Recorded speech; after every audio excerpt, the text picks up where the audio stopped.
है everyone, this is Monalisa and हम start कर चुके हैं वेब प्रोग्रामिंग का सीरीज।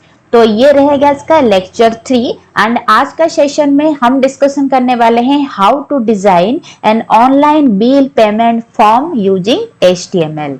तो HTML यूज करके अगर मुझे online bill payment form design करना है तो मुझे चाहिए नोटपैड एंड वेब ब्राउजर।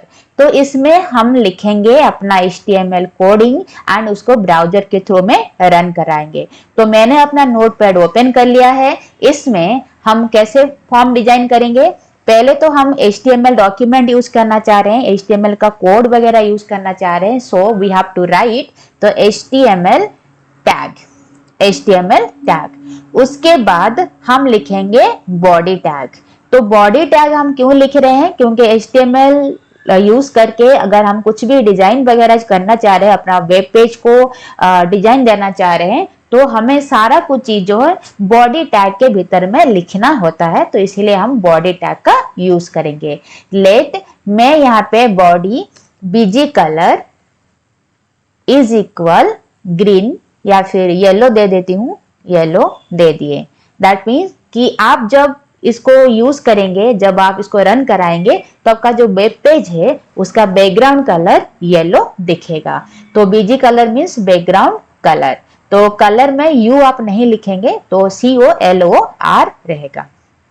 उसके बाद हम एक HTML फॉर्म डिजाइन करना चाह रहे हैं, तो इसीलिए हम फॉर्म टैग का यूज करेंगे। उसके बाद हम एक हमारा जो फॉर्म हम डिजाइन करेंगे उसको एक कैप्शन या फिर उसको एक टाइटल प्रोवाइड करेंगे। लेट मैं टाइटल देना चाह रही हूं कि ऑनलाइन बिल पेमेंट, तो ये मेरा टाइटल रहेगा। तो इस टाइटल को देने के लिए हमें लेजेंड टैग का यूज करना पड़ेगा। लेजेंड टैग क्या करता है, HTML फॉर्म जो हम डिजाइन करते हैं उसका कैप्शन और टाइटल प्रोवाइड करता है।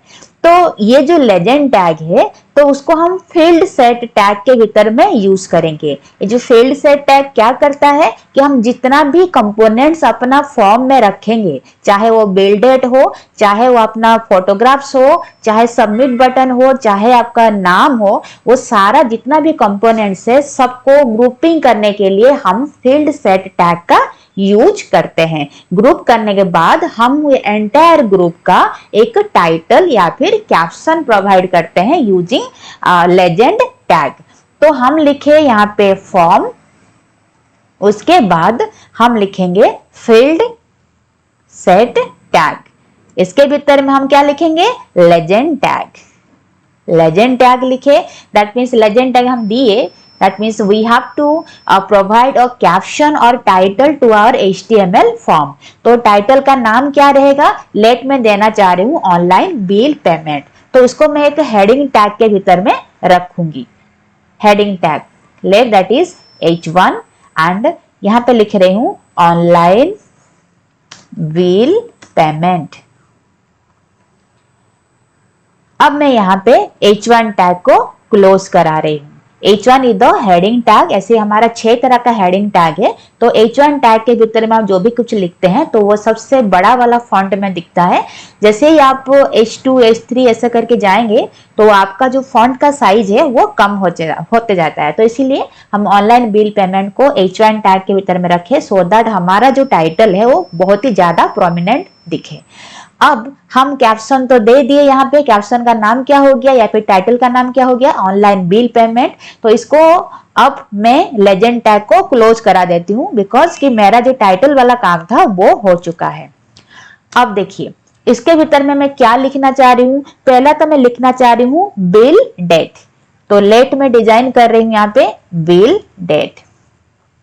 तो आप चाह रहे हो कि जैसे ही आप बिल डेट वाला फील्ड को क्लिक कराओ तो वहां पे एक कैलेंडर खुल जाए, उसमें डेट, टाइम, मंथ, ये सारा जो है वो सारा चीज दिखने लगे। जैसे कि हम डेट वगैरह में क्लिक करते हैं, डेट ऑफ बर्थ हो गया तो डेट ऑफ बर्थ में हम क्लिक करते हैं तो हमारा ईयर, मंथ, डे ये सारा चीज आ जाता है। तो उस तरह का हम चाह रहे हैं। तो बिल डेट भी जब हम क्लिक करेंगे उसका फील्ड को तो हमारे पास जो है कि कैलेंडर खुल जाएगा। तो अगर वैसा चाहिए तो हम लिखेंगे input type is equal date.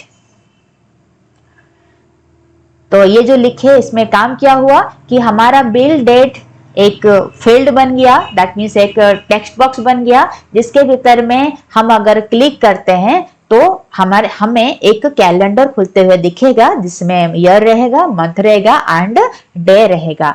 तो वैसा अगर चाहिए तो हम क्या लिखेंगे कि इस फील्ड का ये जो इनपुट बॉक्स है उसका टाइप जो है वो रहेगा डेट। इतना हम लिख दिए। देन अब देखिए इसके भीतर में हम एक नेम एट्रीब्यूट भी रख सकते हैं। नेम एट्रीब्यूट सपोज मैं लिख रही हूं बिल। इसका मतलब क्या है कि जब हम ये फील्ड बनाते हैं तो नेम एट्रीब्यूट ये डेटाबेस के लिए होता है, क्योंकि हम जब भी कोई फॉर्म बनाते हैं वो हम जनरली रेस्पॉन्सिव भी बनाते हैं, सो दैट हमारा जो भी इनपुट हम क्रेडेंशियल्स दे रहे हैं वो सारा डेटाबेस में स्टोर हो जाए। तो अगर हमारे पास डेटाबेस में हम स्टोर करा रहे हैं डेटा को, तो जो नेम एट्रीब्यूट दिए ये डेटाबेस समझता है कि जो पहला फील्ड एंटर होगा उसका नाम है बिल। तो ये डेटाबेस के लिए हमारा कोई यूज नहीं है। आप चाहो तो इसको स्किप कर सकते हो, नहीं तो आप दे भी सकते हो, कोई प्रॉब्लम नहीं है। तो इतना हुआ। अब देखिए अब मैं चाह रही हूं कि हम एक फाइल को लिंक कराएंगे। दैट मीन्स कि हम क्लिक करेंगे तो हमारे एक फाइल में जाके डॉक्यूमेंट में खुलेगा, तो वहां से हम कोई भी फोटोग्राफ वगैरह वहां पे अटैच कर सकते हैं। तो इसके लिए हम क्या लिखेंगे, मैं चाह रही हूं फोटोग्राफ डी। अब इसमें एक ब्रेक दे दीजिए सो दैट कि हमारा दो फील्ड के भीतर में गैपिंग हो जाए। तो यहाँ पे ब्रेक मेरा एक ओपन टैग है, फ्री टैग है, तो इसका कोई भी क्लोजिंग नहीं होता है, तो इसीलिए खाली आप ब्रेक टैग ही लिखोगे। टैग हम left angle bracket and right angle bracket के भीतर में ही रखते हैं। तो ये हो गया। अब देखिए फोटोग्राफ, तो मैं चाह रही हूं कि जब मैं फोटोग्राफ वाला फील्ड को क्लिक कर रहा हूं तो मेरा एक फाइल जो है वो आके अटैच होने का फैसिलिटी हमें मिल जाए। तो फाइल अटैच करने के लिए हम क्या लिखेंगे कि उसका जो इनपुट टाइप रहेगा वो रहेगा file, so that I can attach any kind of file in that field। इतना हो गया। देन हम इसको क्लोज कराते हैं। अब देखिए इतना। देन मैं ब्रेक टैग यूज करती हूं। ब्रेक टैग, आप जितना ब्रेक देंगे उतना आपका गैपिंग जो है वो बढ़ जाएगा। ये हो गया। देन आपका सपोज एंटर यूजर नेम, तो यहां पे सपोज आपको यूजर नेम एंटर करना है, तो इस फील्ड का जो इनपुट टाइप रहेगा वो रहेगा आपका टेक्स्ट। इतना लिख लिए। अब इसका एक नाम दे दीजिए, नेम। ये नेम क्या है, एक एट्रीब्यूट है, टाइप भी मेरा एक एट्रीब्यूट है, इनपुट मेरा एक टैग है। एंड ये जो लिख रहे हैं डबल कोट के भीतर में उसको वैल्यू बोला जाता है। दैट मीन्स इनपुट जो टैग है उसका जो एट्रीब्यूट टाइप है उसका वैल्यू कितना है, टेक्स्ट है। दैट मीन्स ये बोल रहा है कि जब एंटर यूजर नेम वाला फील्ड में आप वैल्यू एंटर करोगे उस वैल्यू जो है वो टेक्स्ट टाइप का रहेगा। अब नेम जो है हम बोले थे कि नेम एक एट्रीब्यूट है इनपुट टैग का, एंड ये नेम एट्रीब्यूट बोलता है कि जो आप ये फील्ड है ये डेटाबेस में उसका नाम क्या रहेगा, नेम लेट एंटरिंग नेम। ये फील्ड का नाम क्या रहेगा, एंटरिंग नेम। ये डेटाबेस के लिए। दैट मीन्स इतना सारा फील्ड हमें एंटर कर दिया कि बिल डेट हो गया, एक फोटोग्राफ हो गया, एक एंटर यूजर नेम है। तो ये जो थर्ड कंपोनेंट है हमारा, जब डेटाबेस में स्टोर रहेगा तो डेटाबेस समझेगा कि ये जो फील्ड का नाम क्या है, एंटरिंग नेम। अब इसमें हम एक प्लेस होल्डर देते हैं। प्लेस होल्डर का काम क्या रहता है कि हम जो भी इसके भीतर में लिखेंगे ये इनएक्टिव होके दिखाएगा कि हमें ये बस जानकारी के लिए है कि हम यहाँ पे यूजर नेम को एंटर करने वाले हैं। एंटर यूजर नेम, इतना हो गया। अब इसमें ब्रेक दे दीजिए, ब्रेक। अब हमें एक सबमिट बटन भी बनाना है एंड एक रिसेट बटन भी बनाना है। तो सबमिट बटन के लिए हम क्या लिखेंगे, input type is equal submit and उसका एक वैल्यू देते हैं। वैल्यू का मतलब है कि बटन के ऊपर जो चीज आपको दिखेगा दैट इज द वैल्यू। अगर मैं लिख रहे हैं value is equal submit data, ये वाला चीज हो गया। दैट मीन्स ये जो लाइन हम लिख रहे हैं, इनपुट जो बॉक्स बनेगा, ये जो बॉक्स हमारा बॉक्स बनेगा उसका इनपुट टाइप क्या है, सबमिट। दैट मीन्स जो भी हम कैडेंसेस वगैरह इनपुट किए हैं, जब हम इस बटन को क्लिक करेंगे सारा का सारा चीज क्या हो जाएगा, सबमिट हो जाएगा। एंड वैल्यू क्या बोलता है, वैल्यू एक एट्रीब्यूट है किसका, इनपुट टैग का। तो वैल्यू एट्रीब्यूट क्या बोलता है कि हम उस बटन के ऊपर क्या लिखना चाह रहे हैं, दैट इज द वैल्यू। तो वैल्यू के भीतर में डबल कोट में जो भी हम कुछ लिखेंगे तो वो बटन के ऊपर दिखने लगेगा, सबमिट डेटा हम लिखे हैं। अब यहाँ पे ब्रेक देते हैं, ब्रेक छोड़ देते हैं, एक ही लाइन में हम दिखाना चाह रहे हैं। तो रिसेट को भी, रिसेट एंड सबमिट दोनों को एक ही लाइन में दिखाना चाह रहे हैं, तो ब्रेक देने की जरूरत नहीं है। तो देन हम लिख रहे हैं input type is equal reset, reset इसका भी वैल्यू दे देते हैं, value is equal reset data. इसका मतलब है कि हम एक रिसेट बटन बना रहे हैं, हम एक बटन बना रहे हैं जिसका इनपुट टाइप क्या है, रिसेट। दैट मीन्स कि जब आप रिसेट बटन के ऊपर क्लिक करोगे सारा का सारा क्रेडेंशियल आपको रिसेट करना पड़ेगा, इसीलिए इसका इनपुट टाइप में क्या रख रही हूँ, रिसेट रख रही हूँ। एंड जो वैल्यू लिखा है इस बटन के, जो रिसेट बटन के ऊपर ये जो भी डबल कोट में लिखे हैं वो सारा दिखने लगेगा, दैट इज। अब ये हो गया। अब हम क्या करेंगे, अब देखिए फील्ड सेट यहाँ पे स्टार्ट हुआ था, हम सारा कंपोनेंट्स वगैरह बना लिए, दैट मीन्स हम अभी ग्रुपिंग बना लिए। तो हम क्या करेंगे, यहाँ पे फील्ड सेट टैग को क्लोज करा देंगे, क्योंकि फील्ड सेट टैग का काम ही है आपका कंपोनेंट को ग्रुप बनाएगा। हम पूरा का पूरा कंपोनेंट्स बना लिए हैं, इसलिए फील्ड सेट टैग को क्लोज करा रहे हैं। उससे पहले था फॉर्म, तो उसके बाद में हम फॉर्म टैग को क्लोज कराएंगे।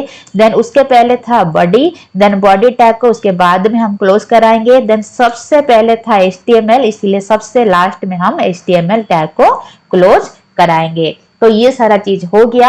अब हम इसको रन करके देखते हैं क्योंकि हमारा आउटपुट जो है वो क्या आ रहा है। तो इसके लिए हम फाइल में जाएंगे, इसको सेव कराएंगे, लेट हम इसको नाम दे रहे हैं होम डॉट HTML। हर HTML डॉक्यूमेंट को आपको डॉट HTML का फॉर्मेट में या फिर डॉट HTML का एक्सटेंशन में, आइदर डॉट HTML लीजिए या फिर डॉट HTML एक्सटेंशन में सेव कराइए। तो आपका मन करे जहां भी आपको सेव करा सकते हैं। सपोज मैं डेस्कटॉप में सेव कराना चाह रही हूँ, that is the name is home dot HTML। तो सेव कराइए। देन देखिए मेरा यहाँ पे मैं डेस्कटॉप है, तो यहाँ पे होम नाम का HTML डॉक्यूमेंट बन गया है। इसको मुझे रन कराना, तो रन कराने के लिए यहाँ पे डबल क्लिक किए, डबल क्लिक करके रन कराइए या फिर राइट क्लिक करके यहाँ पे प्रॉपर्टीज में जाइए, ओपन विथ लिखा हुआ है। आप यहाँ पे ऑप्शंस दे रहा है कि आप किस में ओपन करना चाह रहे हैं। हम ब्राउजर में ओपन करेंगे, लेट मैं यहाँ पे गूगल क्रोम में क्लिक कर रही हूँ। तो जैसे ही मैंने गूगल क्रोम में क्लिक किया, आप देख पा रहे हैं कि बॉडी का बीजी कलर में येलो दी थी, दैट मीन जो आपका वेब पेज बन गया उसका बैकग्राउंड कलर क्या रह गया, येलो आ गया। एंड ऑनलाइन बिल पेमेंट मेरा कैप्शन या फिर टाइटल था जो कि मैं आप दिख रहा है, प्रोमिनेंट होके दिख रहा है। बिल डेट, देखिए बिल डेट में मैं डेट ली थी, तो इसीलिए मैं जब इसको क्लिक कराऊंगी तो पूरा डेट मंथ एंड ईयर के साथ आ रहा है। लेट मैं 28 में क्लिक कर रही हूँ तो वहां पे जाके सेट हो जा रहा है। देन यहाँ पे फोटोग्राफ का, फोटोग्राफ वाला फील्ड, ये जो इनपुट फील्ड है, इसमें मैं इनपुट टाइप क्या ली थी, इनपुट टाइप फाइल ली थी। तो यहाँ पे मैं क्लिक कर रही हूँ तो मेरा जाके यहाँ पे ओपन होगा। तो आप अपने हिसाब से जहां भी अपना फाइल रखे हुए हैं वो सारा चीज को आप यहाँ पे अपलोड कर सकते हैं। तो यहाँ पे एंटर नेम है, तो एंटर नेम में आप अपना नाम एंटर कर सकते हैं। हम लिखे थे प्लेस होल्डर में एंटर यूजर नेम, देखिए यहाँ पे इनएक्टिव होके ये चीज दिखा रहा। आपको अरे बार दिखा दूं कि यहाँ पे place holder enter user name वाला फील्ड में मैं प्लेस होल्डर में रखी थी एंटर यूजर नेम। तो यहाँ पे जब मैं रन की यहाँ पे तो एंटर यूजर नेम मेरा इनएक्टिव होके दिखाने लगा। तो मैं यहाँ पे नाम जो है अपना लिख सकती हूँ। देन हम यहाँ पे सबमिट बटन डिजाइन किए हैं एंड रिसेट बटन भी डिजाइन किए हैं। तो सबमिट बटन में हम वैल्यू में लिखे थे सबमिट डेटा। आपको दिखा दूं एक बार कि ये जो मेरा सबमिट बटन था यहाँ पे, जो सबमिट बटन था इसका वैल्यू में मैं क्या लिखी थी, सबमिट डेटा। तो वैल्यू क्या बोलता है कि जब आप कोई बटन बना रहे हो या फिर जब आप कोई इनपुट बॉक्स बना रहे हो उसमें वैल्यू में जो भी कुछ लिखोगे वो चीज उसके ऊपर दिखने लगेगा। तो हम यहाँ पे वैल्यू में रखे थे सबमिट डेटा, तो इसीलिए जब हम सबमिट बटन बनाए उसके ऊपर दिख रहा है क्या, submit data. Same reset button के लिए भी है। तो रिसेट बटन का जो वैल्यू है उसमें मैं लिखी थी रिसेट डेटा। तो वैल्यू में वैल्यू एट्रीब्यूट के भीतर में जो भी चीज लिखेंगे, तो कोई भी बॉक्स बना रहे हैं, कोई भी बटन बना रहे हैं, चाहे इनपुट बॉक्स हो चाहे कोई भी बटन हो, तो उसमें वैल्यू में जो भी लिखेंगे उस बटन के ऊपर, उस इनपुट फील्ड के ऊपर उसका वैल्यू का जो डबल कोट के भीतर में जितना भी डेटा आप रख रहे हैं, जो भी कुछ लिख रहे हैं वो सारा चीज दिखने लगता है। तो यहाँ पे रिसेट बटन जो हमारा बना तो उसका भी हम वैल्यू क्या रखे, रिसेट डेटा रखे, जो कि यहाँ पे दिख रहा है। तो सबमिट रिसेट बटन में क्लिक करेंगे तो सारा कुछ रिसेट हो जाएगा, एंड सबमिट बटन में क्लिक करेंगे तो जितना भी डेटा आप दिए हैं वो सारा सबमिट हो जाएगा। तो ये था आज का लेक्चर। आई थिंक आपको ये वीडियो लेक्चर मेरा अच्छा लगा होगा। तो अगर अच्छा लग रहा है तो इसको लाइक एंड शेयर करें एंड चैनल को सब्सक्राइब जरूर करें। Thank you everyone, thank you so much.